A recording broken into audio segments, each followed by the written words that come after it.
everybody, as we are here. Welcome to the Illinois Division A group as we see this best of three going head-to-head between Cleveland State and George Mason University. I'm your caster, Rich Red, here with the amazing DJ. DJ, we've already got these bands going underway right now. We can see some decent picks getting brought out. Absolutely. I really like seeing GMU go for the Wukong ban here. If you watch the LCS, you know Mark Z has been on a crusade to get this pick into North American top lane. And GMU says, no, we want nothing to do with it. And I also want nothing to do with it. This champion's OP. I play him in the top lane as off roll, and I win, and I suck at top roll. It's okay. I tried Trinomir, which is basically non-existent anymore, even though I just love the character, so I'm right there with you. It's just like me playing Vel'Koz support. We've already discussed that. But outside of my Vel'Koz support, we've got a Thresh that's not going to be able to show his face in this match, along with a Morgana as well. Yeah, and the Aphelios there. So two kind of support bans for CSU here, Cleveland State, and the Aphelios, the OP bot laner, yet to be nerfed, although is scheduled for another one here, upcoming patch 10.14. Thresh ban here, waiting for the last ban from GMU. See what they decide to target here. Bit of a widespread of bans here as the Vladimir's taken away, so mid and topish, but a little bit of a widespread with a little more support focus for CSU here, as they will get the first pick here. Absolutely. And, you know, Vladimir, I find a little bit of an interesting pick. We've not seen too much of it. It's still, I think, one of those unique picks that comes through, most likely in that top lane, sometime notoriously in the middle lane as well. And with Cleveland State going into this, getting first pick, they're looking to take the Azrael. So there's going to be a lot of mobility and just great exchanges coming out. Would not be surprised to see a Nautilus pair with that. Absolutely. And they will get sort of the cake and eat it too there in the sort of bot lane top of the meta. Is normally it's, you know, Aphelios or Ezreal given up for the other side of that duo, but they do ban the Aphelios and get away with the Ezreal. But we immediately see GMU come out with the spice, the Lulu Kog'Maw bot lane. And keep in mind, this could be a technical flex pick, as Kog'Maw was buffed last patch, and AP Kog'Maw mid has been making a resurgence in parts of solo queue. However, I do expect this to still be the spicy old school Lulu Kog'Maw bot lane. I agree with you. I mean, honestly, when it comes to that mid lane Kog'Maw play, it's a lot of late game scale and playing very carefully. And with these two teams and how GMU has been playing in the history, 10-0 score right now in their series that they've played. So you could see something a little risky with playing that mid lane, feeling confident in this, but I mean, we actually want to take a look at now Cleveland using a Jarvan and a Braum. So there's a lot of crowd control management protection for the Ezreal and a very hard engage coming from that jungle as well. They're really going to want to probably get some more in second round here, because you need to get on top of this Kog'Maw if you're going to win these fights. I mean, that is the weakness. He is obviously immobile as can be, has no self-defense, really low health and base stats, and diving him is the way to go. And so you see GMU starting to take away a little bit of that from the mid lane, getting rid of the Kassadin to match, you know, have his dive and power in the late game here. The Braum, a bit of a safe pick, will provide some defense for the Ezreal in the lane, but just kind of rounding out bot and jungle in their first rounds is CSU here. Playing a little hesitant and feeling what they want. Graves is an interesting pickup because honestly, when it comes to a ban like that, you are focusing on a lot when it comes to that jungle lane. I've seen so much of the Graves really looking for that heavy mobility through the jungle, a nice explosive, also range poke type of character. And there's a follow-up as well, getting rid of the Sejuani. Hard engage again here. And with that being taken away, we're going to see a Volibear sneak through here, which is a great pickup ever since we've seen that change from the recent patch in its kit. Yeah, I also really like the pick from GMU because that can be flexed to the top lane or the jungle. So let's see, Fiddlesticks locked in here, and I think this is the Middlesticks pick. The tank Fiddlesticks that's been sort of running rampant in solo queue since some of his buffs. Really hard pushing wave clear with that Bountiful Harvest on his W. If you want to see an interesting video on how that works, you can look up Donghwap's channel. Actually has a really nice guide on how to play mid Fiddlesticks, but actually might be a top tank Fiddlesticks if this is locked in, and it probably will be. So I think CSU trying to index to get to this Kog'Maw. As you can see, the Volibear, you know, a good protection, another tank to protect the Kog'Maw. They took away the Ornn with the second ban to take away that ultimate. But now you have some access onto this Kog'Maw. You know, Jarvan ult coming in, Fiddlesticks ult coming over a wall, and Ziggs has that ultimate that Ooh. can be targeted at the Kog'Maw. It looks like we will get a Shen, and if it's a Shen, yeah, it's just a full. Oh, they won't go Ooh. full one. We will get the Cho'Gath. Uh, Last minute bait at the end. They're gonna tear our hearts away. Thought we were gonna see both the real and the spirit realm coming through, but we're actually gonna get the Cho'Gath, which has a lot of crown control and in good engagement. Also with just that burst of true damage that can come out from the ultimate, just so much being pressured from that front line on the enemy, and it's gonna be really interesting to see how CSU is gonna compete against GMU's composition here, and really how well this Kog'Maw is going to round out their comp. Yeah, I mean it's going to be fascinating to see how this game plays out. I actually really like both drafts, to be honest. I think CSU made nice pivots. You know, when they saw that it was going to be this protect the Kog'Maw draft, which you can see, you know, two tanks, you know, a decent wave clearing mid laner in LeBlanc who can engage, can get some traps and just protect the Kog'Maw. But CSU has a lot of dive here. You have the Fiddlesticks, you have the Jarvan, you have the Zigzalt to place on top of Kog'Maw, and Ezreal can survive on his own as an AD carry, has the mobility to stay alive and deal out some damage. So I think it's going to play out on who can execute on these team comps, and that's a fascinating thing to see. Well, and to build on that even further, there is still that explosive exchange from the LeBlanc. You have that pick potential as well. So there's not only that really beefy front line with the Volibear and the Cho'Gath coming out from GMU, but also just having that really heavy mobility LeBlanc, really looking to poke, try and force out some, difficult engagements in the potentially mid and late game fights. And I'm really curious to see how both J4 along with Fiddlesticks are going to be able to work around that and look for potential crowd control to shut her down. Absolutely.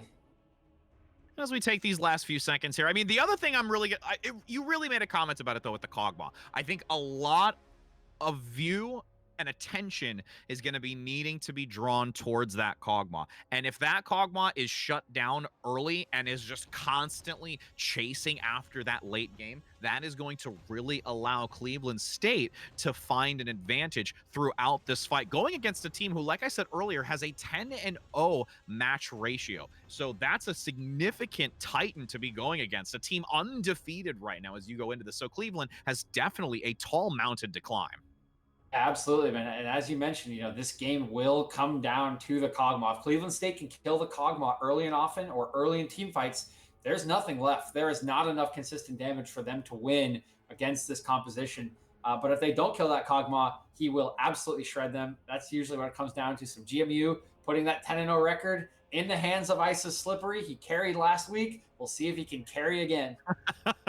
Indeed, especially when you're it's slippery when wet, so hopefully they'll be able to slide into this potentially another victory. But again, it's a best of 3, so we do have potentially a possible 3 maps here coming out. But again, with the conclusion of both of these teams, we've already made some decent observation of the composition to look to see how the execution will be coming up here. But for those that are tuning in and would like to find out more, not only about the organization GG Leagues, but also what other events are going on as well, organizing Overwatch and the alternative stream. In addition, there's a lot of games and matches coming up between these schools and their students, so you can definitely find out all that information in the lower section: Facebook, Instagram, along with Twitter, in addition to the Discord if you'd like to join, and also our lovely YouTube channel as well. So we've got a lot there for you to find out more about the organization. But we're going to go to just a brief break here before getting this game between Cleveland State and George Mason University underway.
brisk, chilling air is calling, and out there we're free to run and jump and live so wildly.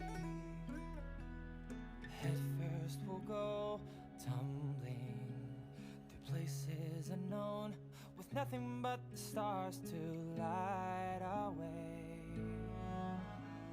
And though the sun may set at night, tomorrow looks so bright. 'Cause home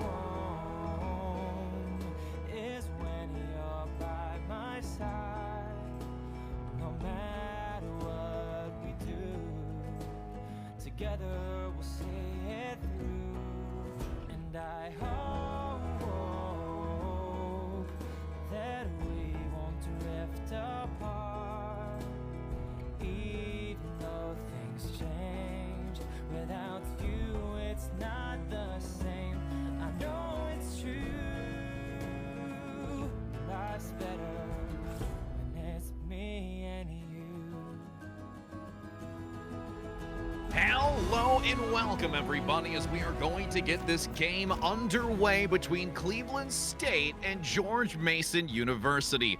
As you can see right now, we are taking a lovely look at that red side here, where you've got everyone ecstatic to go to that top lane. Once again, I am your caster, Rich Rad, here with DJ, and I'm curious to see how this first initial engagement's going to go. Will you have GMU being aggressive and looking for an early pick? It seems like it could be. Could be, although I do think they want to keep the Kog'Maw away from that potential pick unless it's guaranteed. I do want to play pretty safely with that pick. He is a late game scaler, has very limited mobility, and with only one ability on most of their, on all their champions right now, a little bit harder to potentially keep him and the rest of your team safe. We'll And look I mean, for a new pick, but yeah, I won't quite find it. yeah, I think if they played a little bit closer to that early side of blue, allowing Fiddlesticks to move out, that could have been a nice engage, especially because you've got so many of Cleveland towards that bot side of the map that would be really, really critical for them to have taken that early advantage. But there is still going to be some ward over by Blue Bruff to at least get some vision on that follow through, and it's going to be Fiddlesticks top here. We were talking about whether or not it would be, in the jungle role, J4 going to have some kind of middle presence, but with the Zig. So I'm really looking forward to see how well that's going to turn out here. I expected to lane pretty well into the Volibear. Volibear's got good push coming in with his new passive, has the lightning procs that will push him in forward. But Fiddlesticks is one of the best pushing champions in the game right now. His Bountiful Harvest, if uninterrupted, has a 60% cooldown. And that is one thing that the Cho'Gath could try to interrupt. Sorry, the Volibear being in the jungle with his Q, but we'll have to hit that, but should get pushed out pretty hard by Fiddle. It goes pretty well for the Fiddle in the early game. The question is really whether he can roam to other places from top lane, which is a little bit easier to do from mid lane when you play it there. Well, and speaking of roaming, you've already got J4 playing extremely aggressive into that mid lane, looking for a potential pick coming out onto that with that level 2 combination onto the LeBlanc. But because there's so much mobility, it's really not going to gain too much. But now with J4 rotating towards blue, going to try and split the Gromp and the blue buff, it's really not going to get too much. But meanwhile, this bot lane's still going to have some nice exchange. There's aggression moving forward by Ice. And honestly, it's a nice push forward to get a little bit of a minor crash into the tower. One thing to note here that is good for GMU, that they have managed to use their early game pressure and vision to split the map here. As you can see, Jarvan starting on the red buff on the GMU side, but forced to go back to his blue buff, which keeps him on the top side of the map, which is good for GMU, as again, they want to keep this Kog'Maw protected, so knowing that their jungler is closer or in their pocket the entire time with the split map gives them the safety to push forward all the way here to the turret. Oh, and there's already the aggression with the J4 on the top, getting a low pick. There comes that health you were talking about with multiple targets near, forces out the summoner. Not going to have the flash for this, and that's a great position to be in for this top lane on the Fiddlesticks. Very nicely done by Wrecked by Kakarot, able to get that flash off the Cho'Gath. I would hope that in the next couple minutes, he will look to re-gank that lane again. This Fiddle pushes pretty hard, but considering he gets free access to the wave, should be able to manipulate it into a position where he can get a fear down onto Chia Owns You. And I think that's a part of the map there where they'll need to try to get an advantage while they have that flash down. And speaking of advantages, you've got such a high majority of it by GMU forcing out that minion wave, pushing it forward, just slightly ahead in CS, but not too significant. And the decent exchange in the top lane as well between both of them, really just trying to see who can gain that early advantage, a potential pick potential. You've got that starting to come out in the back line. Nice defensive wall by Daddy to prevent those shots onto the Ezreal to level out that health value. On his making his first recall here, the Volibear going to run over Vision. It was pinged out by his bot lane here. I think he might just be trying to get the Scuttle Crab and go home as well. Looks like he will get it uncontested. And in the bot lane, too, being uncontested and not really having too much problem. J4 is back. There could be an opportunity here for the rotation, but not going to risk it. Rene's going to go back, wanting to buy, making sure that there is a good amount of fortification to continue pushing through. Gets the boots as well for some additional movement speed, where J4 is not going to have that necessity because of the kit. And really, at this point, it's a lot of just safe play. Nobody overcommitting really in any lane outside of that top early potential with the gank from Kakarot. Pretty easy farm coming through here. Chia owns you, has a good lane state here. It's pretty much where he wants the wave to be, but pretty much just farming it out between the LeBlanc and the Ziggs. It's hard for Ziggs to get a ton of pressure on LeBlanc if she's evading his skill shots. Also has that corrupting pot that will keep her topped up. But yeah, again, a ton of pressure here from the GMU bot lane. You see they've had this wave pushed into turret pretty much for most of the laning phase here. Is Kog'Maw definitely a little better at pushing the wave early than Ezreal is, before Ezreal gets a bunch of mana items to really allow him to push that Q as much as he wants. And I have to say, despite this pressure, though, you still have Slicker being very knowledgeable of the CS management, not down too much, just about 8 CS, and really keeping pace despite the aggression by Ice, which is really nice to see, to try and keep in this so you're not getting completely outmatched in this laning phase. Absolutely. Is managing to keep it close without any jungle assistance so far. Will have the gold to go back here and probably get a Sheen or a Tier, depending on what he wants to go for. Keep him, either give him a little dueling power with the Sheen or go for the Tier and just be able to probably wave clear a little better, as those Qs will essentially become free for him. You can see him collapsing around the first dragon. Yeah, there's going to be some great engagement here. You've got the knowledge, though, coming out by right of Kakarot. Top lane still going to look for the engage. No TP's going to be committed. The dragon gets low. The pickup comes out, though, by GMU. The follow-through as well with the ultimate from the bear in the back line, getting a lot of damage. But the TP, as I said, comes out by Owns You. Wants the flank. Looks for the knock-up onto the Ezreal. No escape, but the silence gives the follow-through damage necessary to completely reroute the back line. Despite the attempt on this dragon, it is still not only the dragon favored to GMU, but also a pickup onto the Ezreal. And it ends up being a 2-for-0 for them, and they get the dragon. And this is a little bit of a disaster here for CSU, as they're just a little late to that dragon rotation. I mean, GMU gets there first. They've got it down. They try to throw the Ziggs ult on top of it, but Rennie has has smite, and is able to just smite that down. And then Jarvan goes in after the dragon's already taken into the whole GMU team, and they just can't follow up quickly enough. So he goes down in the ensuing chase as LeBlanc flashes to follow him, and they pick up another kill on the end as Chia Owns You teleports in behind to a well-placed ward in that tri-brush, and it ends up going perfectly for GMU. They even get a kill onto that all-important Kog'Maw, so great start for them in this game. And it's those subtle timing mishaps which can really speak volumes to the overall gameplay. That delay in the J4 movement to try and strip away that dragon buff is absolutely critical. And in the long run, it's hopefully going to be more attempts here to try and reconcile for that error that came through. But again, some decent gold advantage, already about 2K in favor of GMU. And that's a really nice lead, transitioning just almost about of this early game. Absolutely. It's a very nice lead earned as we see this wave push into bot lane. And, Chia Owns You's flash has now come up. So opportunity for that repeat gank on top side now gone. He will be able to escape the next one. You can see with some of this pressure and goal lead, Rennie is just on the Rift Herald alone. Is unspotted. Not sure if Jarvan will go and check this. Still does have his Gromp and blue to clear. And you're going to see the rotation by mid too, making sure that there is nobody to strip that away and securing that Rift Herald so that you can get some lane pressure here. I would most likely see it. There it is. The pick comes through and now has it to use. Going to actually transition to the top and probably drop it here in addition because of how far forward Cho has already managed to push back this Fiddlesticks. And we'll drop it. Looks like they are just happy to get some plates off of this top lane turret, inject it into this Cho'Gath, who is up a good amount of CS here. 18 now as this wave crashes in.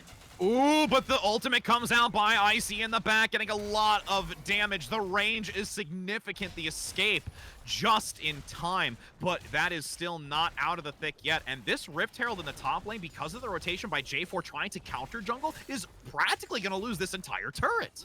This is just a great example of pressure. As you mentioned, small differences making a huge difference later in this game. As I think he might just get run down here.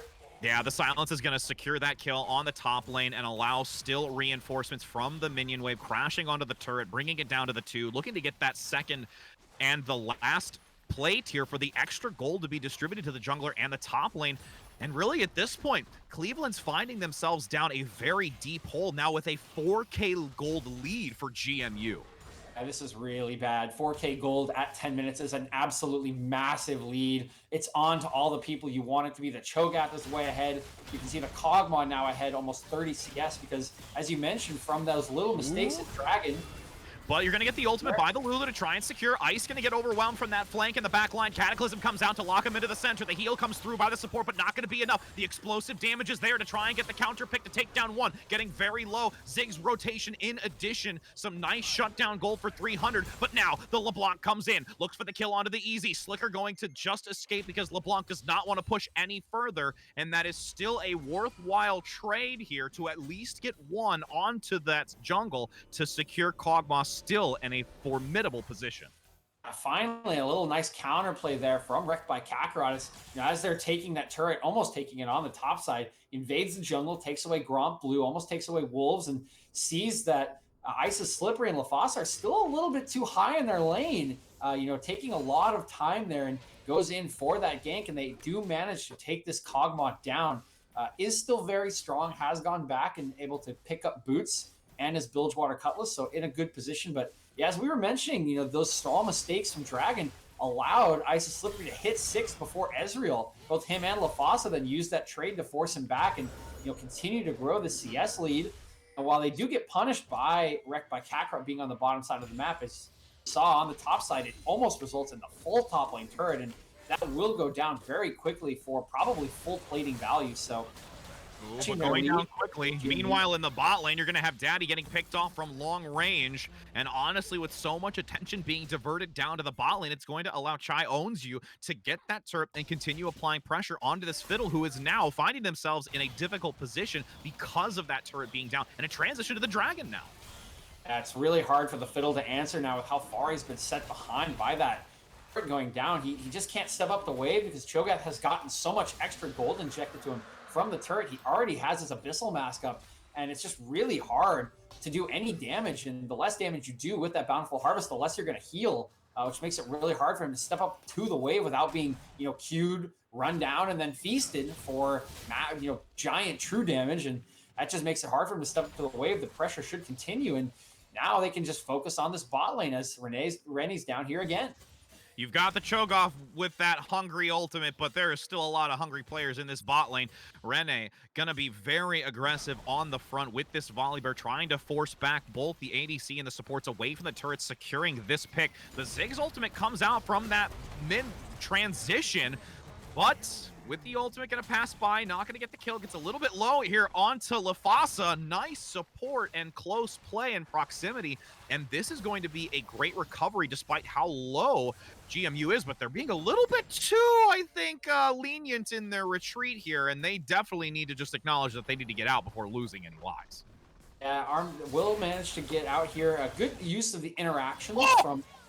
Bear gets popped onto Kakarot. Oh my goodness, I'm sorry, that was just nutty. The LB in the mid lane just deletes that jungle sticking close to the turret. And that's what happens as you let these characters get leads. LeBlanc here, level 10. Not exactly sure what level Wrecked by Kakarot is, but if you look at Rennie as comparison, he's level 8 and tries to clear that wave with Bear right next to him. And Bear just goes in and pops him like a balloon. Was already 1-0, had the Luden's Echo, and LeBlanc on one item is a fearsome champion and will just 100-0 you, as wrecked by Kakarot has found out the hard way. And now in the bottom lane, somebody's definitely getting wrecked, but that shield defensively is there to keep Slicker alive, along with LaFasa having to retreat back. Ice is slippery, definitely finding themselves on slippery ice to barely skirt out of there and not get their lives taken away. And that's a nice recovery here, but that's going to allow Cleveland to push this bot lane and start wearing down the turret of their own to open this up and allow some rotation from the bot lane. Unfortunately for them, I believe turret plating is just about to time out here, so won't be able to get any extra gold off of that. But Ice is Slippery actually sticking around here because the Cho'Gath has teleported in behind. Nice flash coming out by Slicker to evade that stun to make sure that they are not going to get picked out in the back line. There is 3-3 in this bot lane, but the health values are much more in favor of Cleveland. Long-range pick going to come out from the Ezreal, but a rotation as well from mid lane. LeBlanc, Slicker having to force back. That turret will not lost any longer. Nice block coming out from the support, keeping Slicker alive. That would have been an insta-pop by Bear, like we saw earlier onto Kakarot. And GMU, despite being low health, is still extremely overzealous in this bot lane. Daddy Strange, nice couple of uses of the shield there. Originally on the Kog'Maw pressing forward and then blocking that LeBlanc chain on his AD carry. So very nicely done by him. But again, they can push down here because their pressure in top lane is so high. You know, your top laners all the way down here teleporting in. LeBlanc has pushed in mid-wave and is able to roam down. And on the meantime, they've taken second Rift Herald alone. So a ton of pressure here being put up by GMU, and CSU just trying to absorb it as well as they can and find some small advantages. But GMU doing a really nice job using that advantage to strangle the life out of the CSU team. Ooh, you've got a little bit of a possible exchange. The ultimate comes out towards the mid lane to clear the way, but that Rift Herald is going to secure the tower being brought down to open it up. That is all 3 lanes for Cleveland losing that front tower. And one of the biggest things is I really just think the GMU right now is managing map control so much more effectively than Cleveland. Yeah, they absolutely are, Rich. I mean, and I think a lot of it stems from this top lane, the early investment that Rennie made into this top lane turret, using that first Rift Herald to take it down. It's just been really hard for Fiddlesticks to push this wave. And as mentioned, you know, early on, it's a little bit different than having Middlesticks where you're sort of close to all the action. It's really hard for that Fiddlesticks to get down to mid and bot lane and make an impact. Whereas if he's mid, he can go to either lane to use that ultimate. I don't think we've seen him use an ultimate this entire game so far, as he's just been forced under turret by this pressure from Rennie and Chia owns you and can't really, outside of teleport plays, get involved in the game. And getting into the game is definitely in mid lane. The ultimate comes out by the support. A very aggressive position by Kakarot and is going to be instantly countered. But all the while that exchange happens, you've got this collapse from the high ground. Cho'Gath looking to take down Fiddle as Volibear jumps into the back, gets that lovely shield for addition, and Chia owns you. Will be super aggressive inside of base, along with Bear playing this side position around the turrets, just really whittling health values away and finds a pick in addition. And now GMU is at a 8K gold advantage and looking to take this next Drake. They're so strong, Rich. They can just do whatever they want at this point. I mean, you got people in mid lane engaging onto, Ezreal and Braum steps a little too far forward and leaves his AD carry exposed. Bear 443 just comes in and pops him again. Meanwhile, Chia owns you is just solo killing Akranar in their base with the turret still up. They are just so far ahead. They're starting to slap CSU with their wallets here, and there's not a whole lot they can do unless there's a really coordinated team effort to 5v5, but you've already seen, Isis Slippery gets ulted by, wrecked by Kakarot, just stands still, bursts him down with the Lulu ultimates, and that's kind of the moment against to protect the Kog'Maw comp where you start to think, oh boy, don't know if we can really take him down. It truly is a challenge at this point, especially when you are at this much of a deficit. Like you said, hitting with a wallet, there's 100 bills flying out of that for how hard it is at the present moment. 3 dragons going into this, and at this point, it is going to take a massive amount of coordination and finding true pick potential on individuals on GMU to make this even formidable. Cleveland going to get a nice collapse onto the Cho'Gath, trying to shut down Chai Owns You. Escaping out of here and is so absolutely beefy and just withstanding everything thrown at them. Finally does go down. That right there is a perfect example of you trying to throw everything in the kitchen sink and hoping that it fits. Oh, tank top laners with the CS lead. Am I right? He survives for so long. Will eventually go down as the entire team is there. He'll probably be calling Worth in all chat because he took down the turret? Question mark. But that is showing off how far he is ahead of his lane opposition. Super tanky on just 1.5 items, and he has now completed his righteous glory. So will be even harder to take down the next time they do try. Ooh, the ultimate comes out now with the combination of the Lulu ult. It doesn't matter. Volley cannot be as tanky as Cho at the present moment. The flash is forced out on the back by Ice, barely escaping the Cataclysm. And now the follow through in the back by Bear 443. And the escape, the duplicate going to divert some attention away, but it's not going to be enough. The duplicate doesn't divert the attention and will get the kill. Still some exchange coming out. Ice is slippery, manages to get an ultimate, but a great glass and stasis to survive through it with a margin of health that is so minimal. But here comes the giant itself. The chomp comes out. The dodge and weave from Slicker with these Qs is not going to be enough. And you have got GMU feeling confident to regroup and force back Cleveland now with almost a good 10K gold advantage here. And, finally, something that actually looked a little decent there from CSU. I think GMU a little overzealous trying to take down that mid-tier 2 turret. They get caught out as Penny goes in, tries to get the Lulu ult, but it's not enough. He goes down. And then at the end, as they're chunking down Ice's Slipper, he's forced to flash, does end up getting out, avoiding all the skill shots. But Bear 443 sacrifices his life as well, trying to go in and pick off the Ezreal at the end. So maybe just playing around with their food a little bit there is GMU. They do get a couple of shutdowns on the side of CSU, so finally something to be a little hopeful about. But as you mentioned, at the end of the fight, that giant Cho'Gath still coming in and getting a kill back. So despite the overzealous play, the massive lead still resulting in GMU getting a little bit of something out of that. And now the massive lead is looking to be continued, looking for a steal on the blue buff, manages to get it, and attention focuses on the Baron. This is the objective that GMU wants to try and accelerate their completion of this first game. And it's going to be an interesting one. Pick coming over the wall. Daddy gets a little bit locked down and will get followed through on. Huge pickup by Ice. And this ultimate from Fiddlesticks trying to equalize, unable to do so as the stun from Chai in the back gets a lot with the now ultimate combination once again on the volley, and this is a massacre. Oh boy, just never got anyone onto that Kog'Maw. No one even got close to Ice during that fight, just able to deal damage freely on the backline. And these two tanks in the front line, so strong, so much gold, particularly on Chia Owns You. They just run down the rest of CSU. There's really nothing they can do, and that fight goes perfectly in the favor of GMU. They almost get a clean ace, 4 kills, will pick up this Baron, and have still a 10K gold lead with the 4th dragon spawning here in the next 20 seconds. I imagine they will retreat, pick up some items, and just go straight to that dragon to pick it up. Oh my goodness, there's so much big money that was spent here. Over 8K.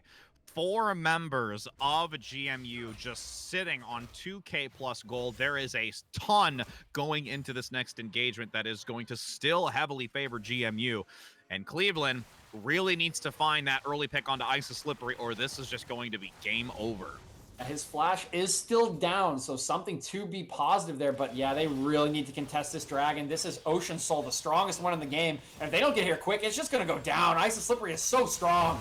Here comes Kakarot in the back, doesn't get it this time either. And the lockdown comes through. A worthy attempt, but the second time around did not get any value. And with this rotation, the flash over the wall, another kill comes through with Ice's Slippery. Definitely taking down that Scarecrow. A valiant effort there by Kakarot, but Rennie has been really good with his smites this game, wins that smite fight, and I honestly think this might just be the final push here as they are so strong. 2 members dead for another 10 seconds, 20 on the Fiddlesticks. They should melt through these turrets in both mid and bot. At least 2 inhibitors will go down here, if not the end of the game, as they fight in mid lane. And that ultimate comes through. causing so much pressure on the Ezreal. There is nothing that Daddy Strange can do on that Braum to keep that Ezreal alive. The Cataclysm comes out again to isolate Ice's Slippery. It's not going to be enough, and you are correct. The staggers come through. The respawns are far too long, and this is going to be with that Ocean Drake Soul will secure this first win for GMU. And now you've got Chai Owns You looking to play with some food. I'm healthy enough to take some beam damage. And even though they want to try and be aggressive on the points, well, actually, they're going to look for a little bit of a take here. But again, it's that overzealous play. They're not feeling too worried. It's going to be this 4 remaining members from GMU as the Volley Bear does the damage necessary to the Nexus, cracking it open. That's going to be map 1 going to GMU over Cleveland. And they called DPM like Cloud9 at the end of an absolute stomp there from GNU. Playing the Protect the Kog'Maw comp to perfection here. Isis Slippery finishing 7-1-5, 4-2-4 on that top lane Cho'Gath. That's just a stomp for them in game 1 here. Absolutely. And I mean, seriously, if we just, let's take a look at that scoring right now. Let's look at the damage output here. I mean, we're talking almost 30k damage, almost 25k correction coming out from Ice on this Kog'Maw, doing almost the accumulative amount of damage from Cleveland. That is just absolutely insane. And that defend the Kog'Maw or defend the president or whatever we would like to call it was definitely a worthy strategy for George. Yeah, absolutely worked out perfectly. Putting their faith in Isis Slippery again, he delivers, but you got to give a lot of credit to everyone on the team. A very well executed game from GMU. We mentioned early a couple mistakes made, being a little bit late to Dragon for CSU for the first Dragon results in 2 kills and the Drake. And the Rift Herald as Rennie just ran back up there and took it. And they took that momentum and ran with it. Just continual pressure in the top lane from Chia Owns You and Rennie. Continual pressure from the bot lane. And they took that pressure and strangled CSU out with a massive gold lead, turned into a couple of huge fights around Baron and Dragon that they easily won, and just snowballed that game to a victory. And when it comes to things like that, that's why it's so critical when it comes to, you know, jungle management. One of the biggest things is you had Cleveland get an early positional advantage on the top lane, which was a really good sign. But the problem was that once you had J4 start to leave and focus a little bit more heavily in the counter jungle, that's where things started to become a lot more difficult because you had the Volley Bear starting to play a little bit more in the lane presence. You also had the dominance in not only your mid and bot lane. Top lane was really the one that had at least that pivot point of going into either's favor. And the fact that J4 left that top lane when they did, I think that was a real difficulty to recover from. And then as you saw, and you made a comment of it, where that early Dragon came out in favor of George Mason University, J4 could not compete after that. It was really just dominance in overall map presence by GMU over Cleveland. And that's the one thing I would like to see Cleveland really start to work on going into this next map, which again, this is a best of 3. So there is an opportunity to take this to a map 3. I cannot agree with you more there, Rich Rad. I mean, they're going to need some more jungle presence, a little bit more, maybe help from the lanes to get priority to help that jungler, you know, invade, take camps, pressure lanes, but definitely going to need a turnaround from game 1 here to get anything out of game 2.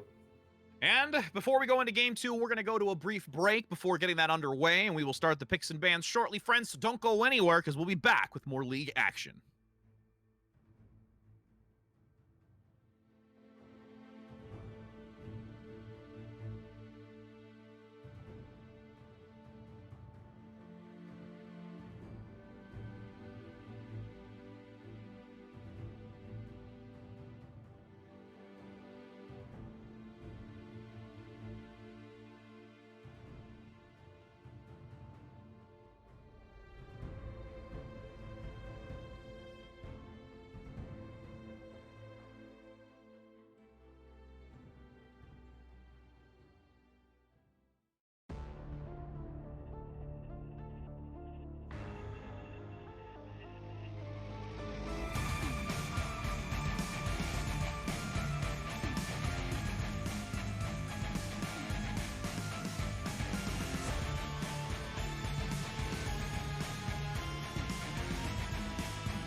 Hello and welcome back, everybody, as we are now going to see the second match between George Mason University and Cleveland State. We've already managed to see GMU take this first round, and we'll be going into the second one feeling confident to try and make this a 2-0.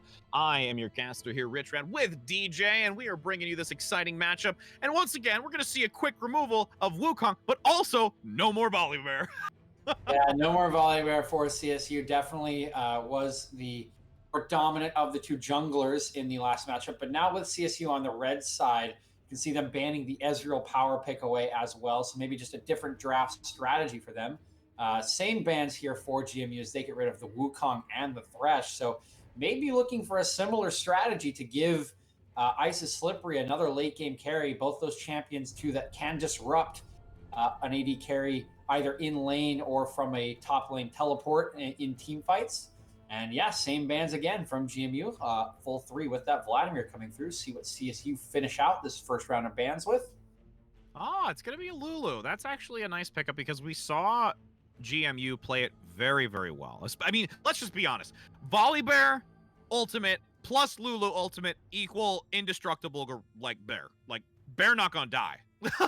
Yeah, Bear very strong in that situation and did not die for most of that last game.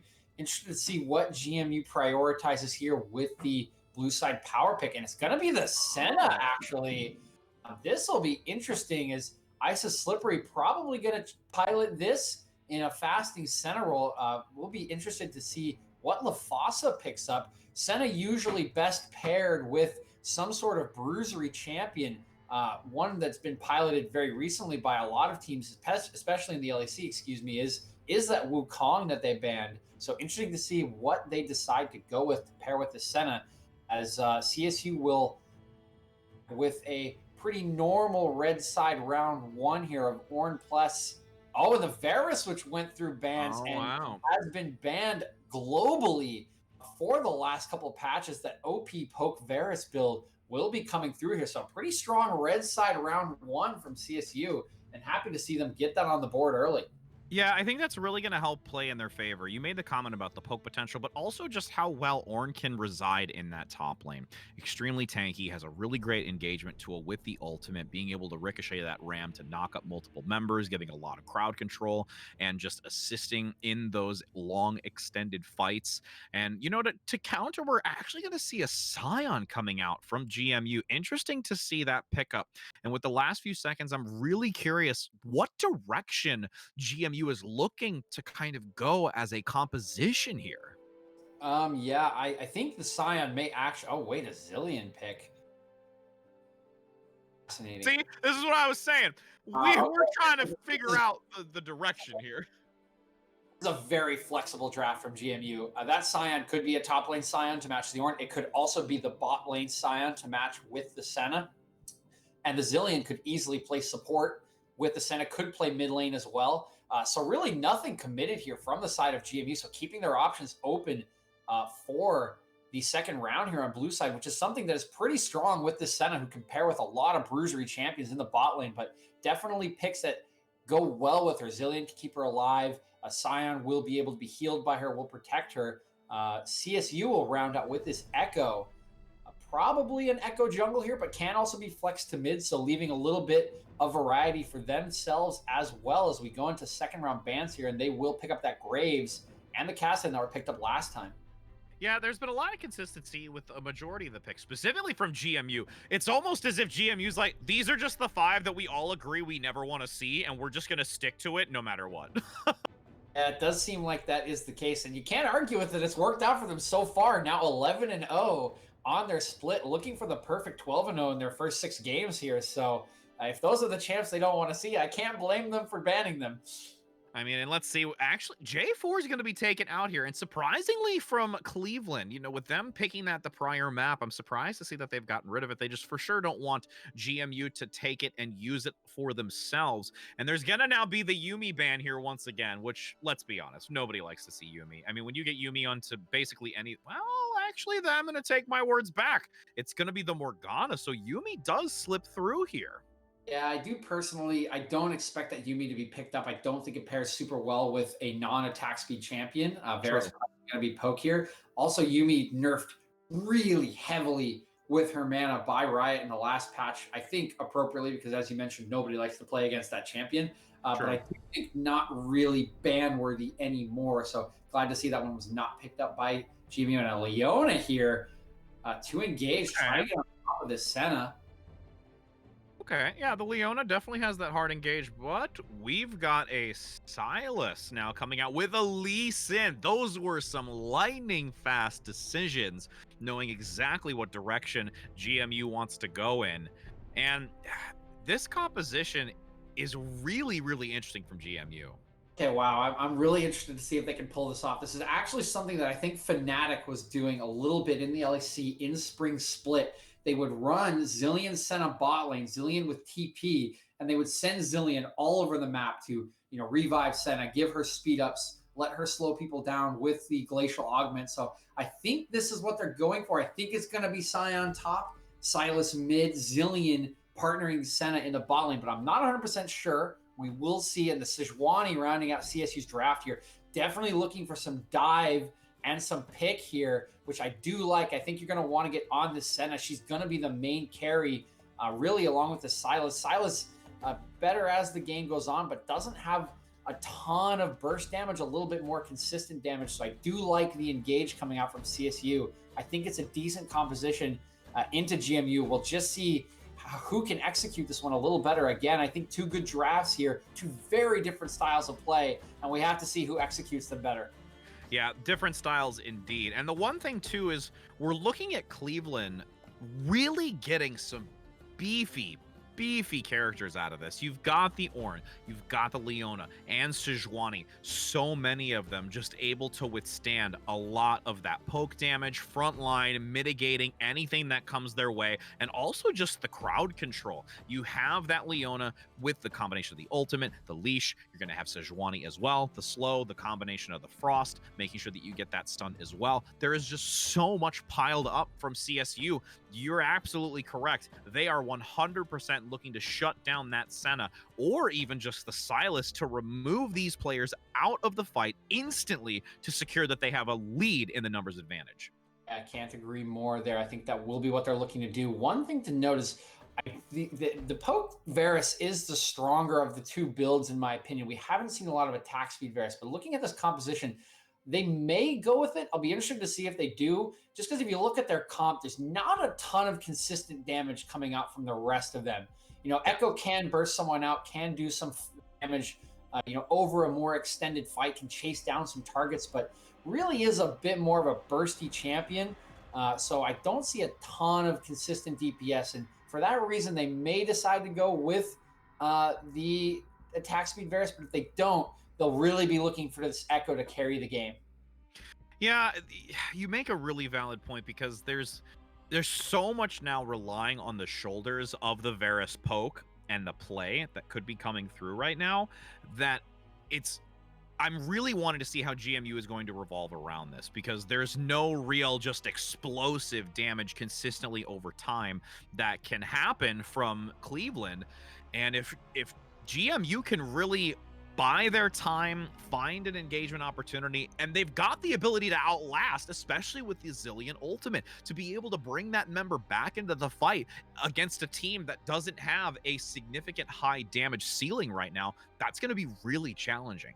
Absolutely. You'll get the Senna heals, the Senna utility, Silas heals coming out. The Zillion ult will be there. So definitely hard to cut through them. So will be a decision to make for CSU here. They know they're going to have to deal with a pretty longish fight as soon as Zillion hits level 6, no matter what. That ultimate pretty much up all the time if played well. So definitely something to look out for there. And I mean, we can be super honest in the fact to know that there has been a lot of successful play coming out from GMU, not only because of their score, but also what was just displayed in the match prior. And, with that Zillion ultimate being reduced in cooldown percentage, able to get that up quickly, constantly dragging out fights to buy time. Really, at this point, if you can lead with a really forced out engage by either the Leona or the Sejuani ultimate early, even the Ornn, kind of draw back a little bit, respect Cleveland's potential engagement because they have so many that are hard engage. If you can buy that time, slow the pace down a little bit, and then re-engage with a good opportunity and positioning by Senna, this could be significantly more in GMU's favor.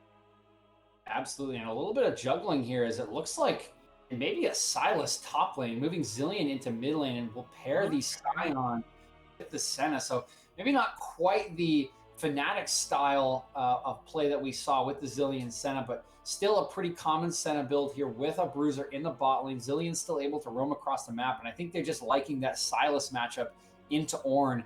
Really hard for the Ornn to kill Silas. Ornn doesn't really want to itemize that healing reduction that's necessary to kill him, and so that should be a pretty healthy matchup for the Silas to scale into the game up there. And like you said, it may not be exactly Fnatic's methods, but it's definitely GMU's methods, and we'll see exactly how well it's going to play out against Cleveland here as we go to a brief break before getting this match underway.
Hello and welcome back, everybody. Once again, get to see these two teams go head-to-head. Cleveland State looking for this reverse sweep, needing to take both maps to claim the W, while we've got GMU wanting to continue to grow their winning streak, as this composition will be an interesting one. Again, I am Rich Red here with DJ, bringing you this action. Second map to go as GMU takes the first. And once again, you've got an entire cluster of GMU heading towards that top lane for an early and cheeky play. It looks like they like to get this sort of cheeky play on. They did it last week as well with the Cho'Gath, almost killed the enemy AD carry, and they will connect here with the Ornn. Getting a follow-up, gets the stun over the wall, but manages to flash. And the fact that that flash is out of this early game already for Ornn is a huge win. I do think it's a huge win for them because I think it's actually a decent threat at around level 3 or 4 that Sylas can solo kill that Ornn really, really hard. If the Sylas can interrupt the Ornn E with his E on the chain, can be run down by the Sylas. So we'll have to play around that probably with that W, which does make you unstoppable on the Ornn, but does put him under threat of potentially being solo killed, which I don't think would normally be possible until about level 6 without jungle intervention. Absolutely, and with this jungle intervention, that's going to be very high from GMU. Again, a little bit of hesitation we saw in the previous map, waiting for a more advantageous gank, whereas Cleveland was a little bit more risky in their ganks. They led very early with the Jarvan, and with the Sejuani going to start leading towards that Gromp, I would not be surprised to see that early gank as well coming through, and Lee Sin from GMU playing a little bit more reserved. Nice thing CSU has done here because of them stacking on top side. It did place a ward here near the Raptor camp that just spotted Lee Sin moving over to his bot side, or his blue side camp, so they will know where he is. We'll be able to track that jungler on his first path here. Ooh, but bot lane, there's quite an engagement going on. Decent trades here.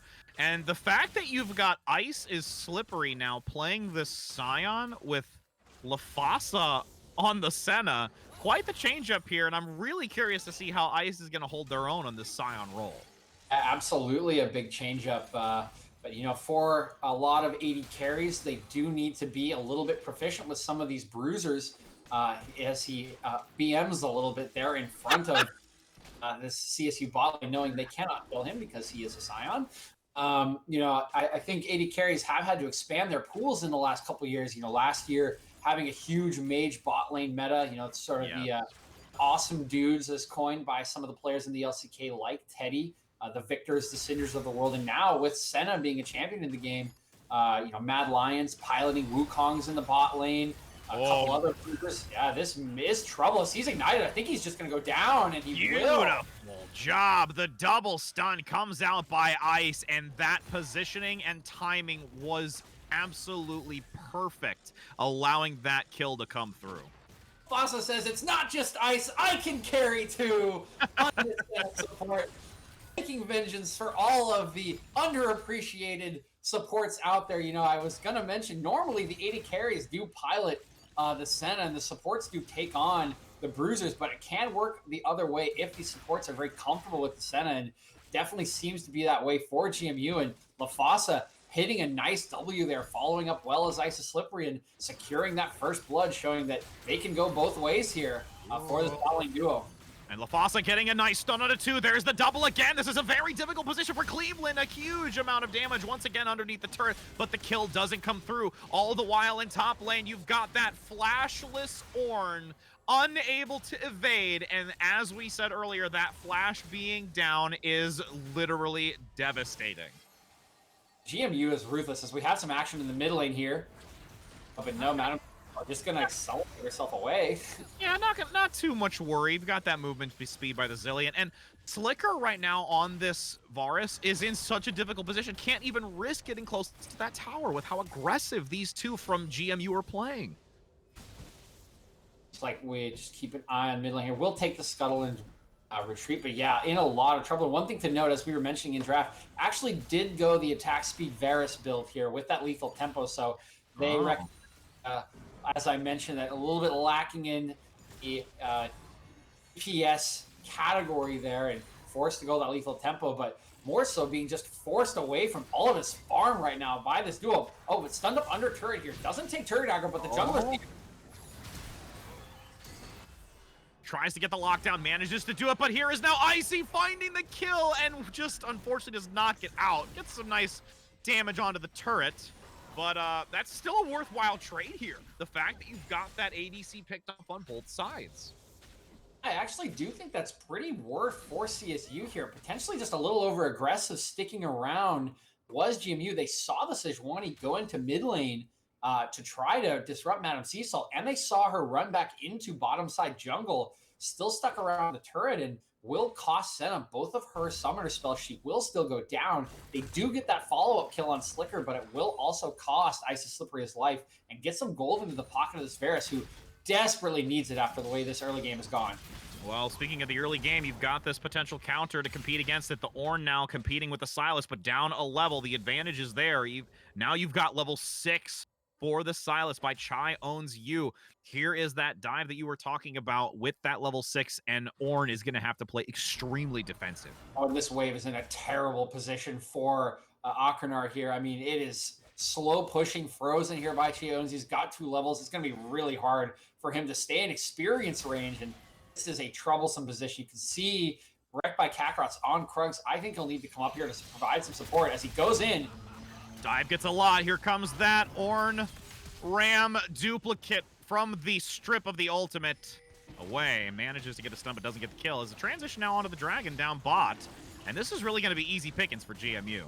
Absolutely. They know that Ornn is low health, has no flash anymore. Again, does have TP, but really can't do anything TPing into this fight. Doesn't even have ultimate yet. So a pretty easy take there for them as they just continue their pressure. They are ruthless. I mean, Rennie coming up here and taking advantage of the gap on that flash timer for Akrenar, taking him down, giving the advantage up there, which results in that trade, results in easy dragon pressure. They are just ruthless with their pressure when they get it. And it's not surprising with how well it's come to fruition. And back in the bottom, another aggressive position gets the double stun, but there is a teleport coming out for some assistance by Cleveland.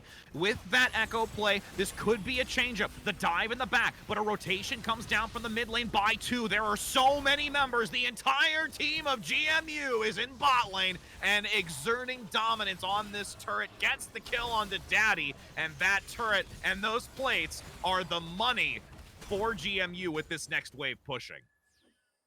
Just so it's honestly so frustrating sometimes, I'm sure, for the CSU side. You can see Diddy Kong with a pretty decent teleport in there as the pressure mounts on Daddy Strange, gets on top of the Senna, gets on top of LaFossa, and as it looks like he's going to be able to chase her down, looks towards this river and sees 2 champions coming down river on a ward and says, uh-oh, I need to ult the heck out of here. Fail. Just fail. But with, the recovery now, you got a decent amount of plates on that bot lane with Sejuani focusing on to that Rift Herald. And this is what we saw earlier. Cleveland was really trying to focus the jungle attention. But with that being such a big focus, it's losing out on a lot of lane pressure. There was only really one attempt so far coming out from Cleveland to give assistance, and that was to the bot lane, which still resulted in a 1-to-1 exchange. Does result in a 1-for-1. Does get a little bit of relief for this Ornn and top lane. You can see still 20 CS down and finally get some access to the wave, but actually gonna have his recall canceled here by Icy Slippery. The ult's on top of him.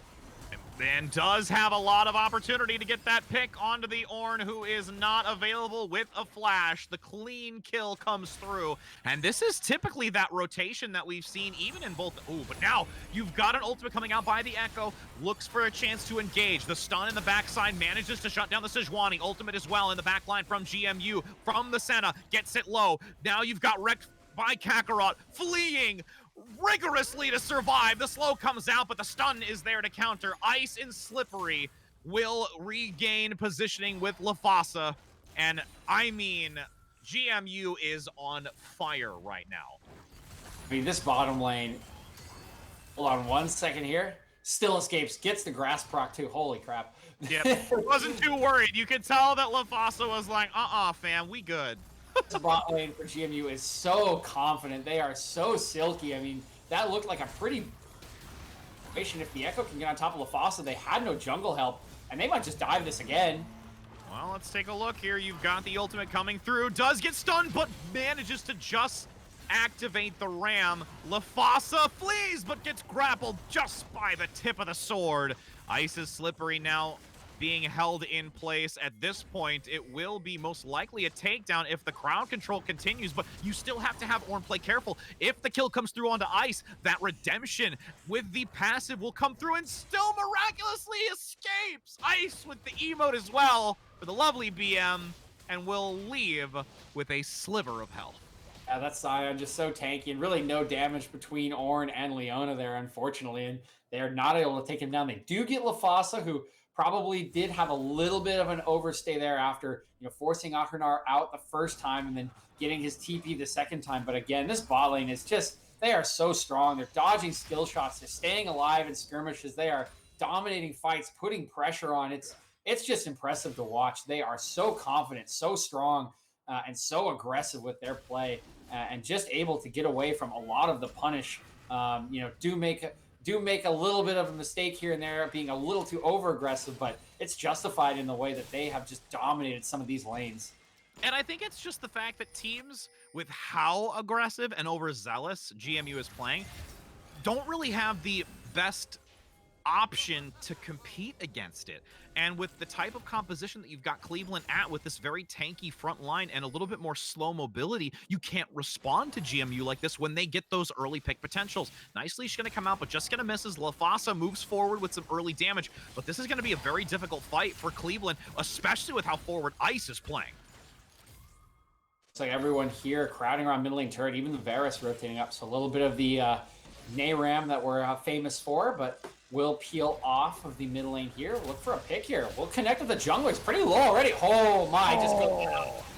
Throwing the ultimate back at the Sejuani. The ultimate in the back line by Senna as well, getting multiple members to heal and damage through it all. With that follow through on the side position, a very reduced health value Cleveland team, and 2 members down will be absolutely unable to follow through. Lee Sin getting that reverb in the back, gets the kick, the insect to knock Slicker forward, will be taken down. And you have got Cleveland State and absolutely just bewildered at what to do against GMU. As we mentioned earlier, this GMU team is just ruthless with their pressure. I mean, have vision control in River. They pretend to play the little Nayram game, pressure the middle lane turret. They fall back as if they're going to Dragon. They just wait for a pick over the wall. They collapse instantly on the Sejuani, who's just not very tanky yet. They turn that into a couple kills, and then Cleveland State tries to stick around to protect this turret, thinking they can, and they find out horribly they cannot. Insect kick executed very well by Rennie. Everyone there to follow up. They get a couple more kills. They get the dragon. They take away this blue buff, and they will recall with an almost 6K gold lead here. I mean, it's literally mirroring the previous match. There is such a massive gold lead and early deficit for Cleveland. The biggest thing right now is to really just try and clear as much to gain CS and to try and find an early pick. And it even becomes more difficult because when you've got a character like Zilean who has that resurrection through the ultimate, it's so critical. But now the stun's going to come through. Leona not ready for it. There's the follow-up by the Senna. Forces out the stasis. And does get some coverage from Slicker in the back, surviving through it, and that will be a support surviving with half health. And as you mentioned, it just gets harder and harder. And I see even less way back into this game than I saw in the first one, where, with that Kog'Maw, while he does have a lot of support, can still be jumped on by a lot of their carries, or a lot of their champions. And this one just gets really hard for them. I mean, Leona has decent peel, but is better at engage. Sejuani's tanky with not a ton of damage. Ornn is tanky with not a ton of damage. And where's their damage going to come from on these champions that are so far ahead of them? Absolutely, and now when we look at that bottom lane, there's a lot of damage coming out by Diddy Kong onto the Zilean, but you've got Sea Salt managing to evade the follow-through. And in the top lane, you're still going to see also a nice exchange of damage. Both of these lanes, surprisingly not looking to group as much. We're at that 15-minute marker where you see a lot of congestion towards specific areas. The stun's going to come out towards that Rift Herald. The ultimate as well by the Ornn in the back to get a stun onto the Lee Sin. The Ignite comes out as well, but is not going to be enough to get the kill. But the follow-through by Chai, getting the damage onto Wreck Kakarot in the back along with Daddy. We've got that Duke. Beautiful ultimate follow-through onto the Rift Herald, but now... And despite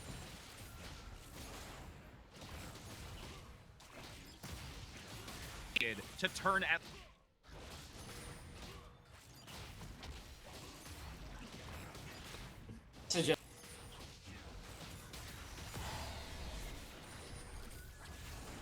Five there. I don't know if Echo.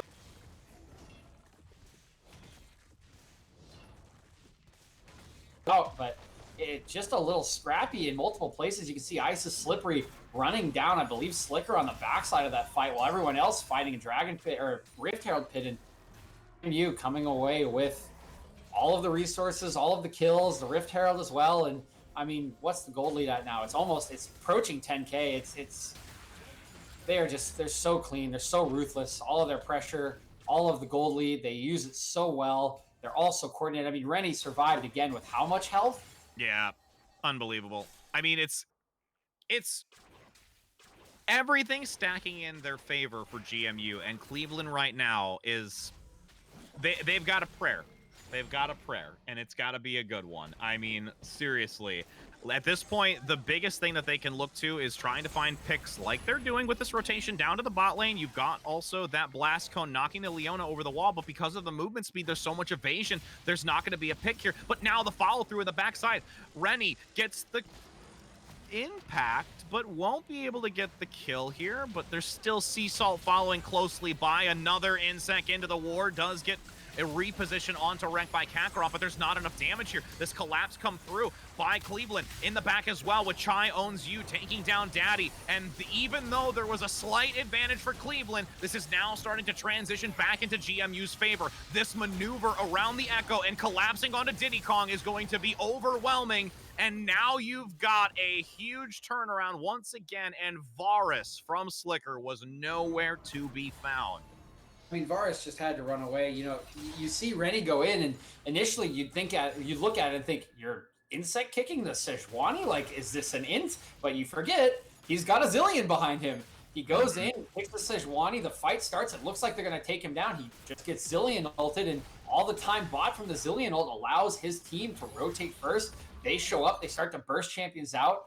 Slicker's Varus can't find a safe position in the fight, so it's hard for him to stick around, and they just clean it up as they arrive first, do damage first, and all of the kills. I mean, what at this point, as an 11K deficit, can you do as Cleveland? Like, I'm really trying to just grab for straws right now. It's really, really hard. It's really hard. I think the way you have to look at this for Cleveland, you have to be looking for picks with this Leona and this Sejuani. You need them to roam around the map, and specifically you need to roam around the map in the place where Zillion is not. If you can find a pick where Zillion is not, that's your best bet, and you really need to get yourself an odd man team fight around an objective, because if you can get that odd man team fight, there's a chance that your Varus can pick up a kill and that he can pop off with the attack speed on his passive and pick up a bunch of kills with this tanky frontline. I think that has to be your best bet, but it's so hard because you do have to go away from the Zillion. You can't get a pick of the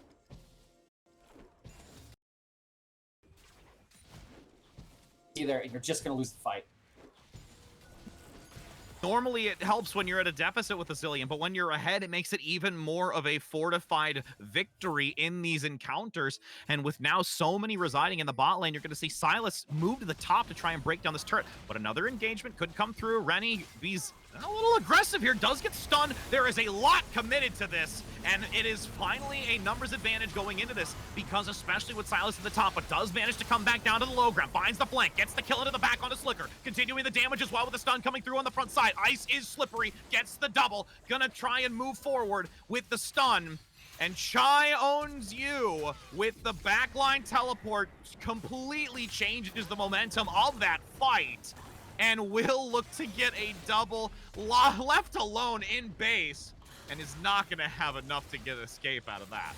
And honestly, that was kind of what we were talking about, sort of an almost best case scenario for the fight for CSU, as they pick out Rennie there and kill him before the Zillion shows up. They get the Scion flash over the wall, and it looks pretty good, but in all the ruckus, they miss Chia Owns You teleporting to a super deep ward, and he just comes in and absolutely obliterates Slicker.